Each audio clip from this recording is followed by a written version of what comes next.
بسم اللہ الرحمن الرحیم۔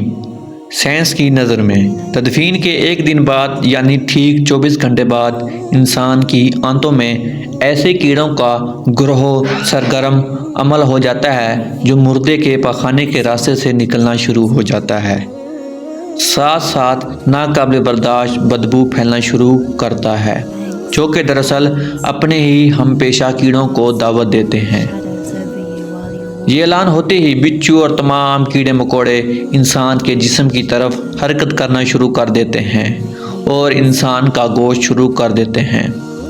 تدفین کے 3 دن بعد سب سے پہلے ناک کی حالت تبدیل ہونا شروع ہو جاتی ہے، 6 دن بعد ناخن گرنا شروع ہو جاتے ہیں، 9 دن بعد بال گرنا شروع ہو جاتے ہیں، انسان کے جسم پر کوئی بال نہیں رہتا اور پیٹ پھولنا شروع ہو جاتا ہے، 17 دن بعد پیٹ پھٹ جاتا ہے اور دیگر اجزاء باہر آنا شروع ہو جاتے ہیں، 60 دن بعد مردے کے جسم سے سارا گوشت ختم ہو جاتا ہے، انسان کے جسم پر بوٹی کا ایک ٹکڑا باقی نہیں رہتا، 90 دن بعد تمام ہڈیاں ایک دوسرے سے جدا ہونا شروع ہو جاتی ہیں، 1 سال بعد ہڈیاں بسیدہ ہو جاتی ہیں اور بالآخر جس انسان کو دفنایا گیا تھا اس کا وجود ختم ہو جاتا ہے۔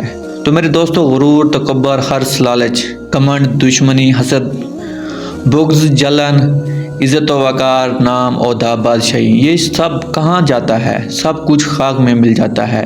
انسان کی حیثیت ہی کیا ہے؟ مٹی سے بنا ہے، مٹی میں دفن ہو کر مٹی میں ہو جانا ہے۔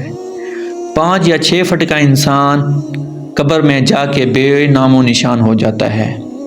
دنیا میں اکڑ کر چلنے والا، اپنے آپ کو طاقتور سمجھنے والا، دوسروں کو حقیر سمجھنے والا، دنیا پر حکومت کرنے والا، قبر میں آتے ہی اس کی حیثیت صرف مٹی رہ جاتی ہے۔ لہٰذا انسان کو اپنی ابدی اور ہمیشہ کی زندگی کو خوبصورت اور پرسکون بنانے کے لیے ہر لمحہ فکر کرنی چاہیے، اللہ کو یاد کرنا چاہیے، ہر نیک عمل اور عبادت میں اخلاص پیدا کرنا چاہیے اور خاتمہ بالخیر کی دعا کرنا چاہیے۔ اللہ تعالیٰ مجھے اور آپ سب کو عمل کی توفیق عطا فرمائے، آمین۔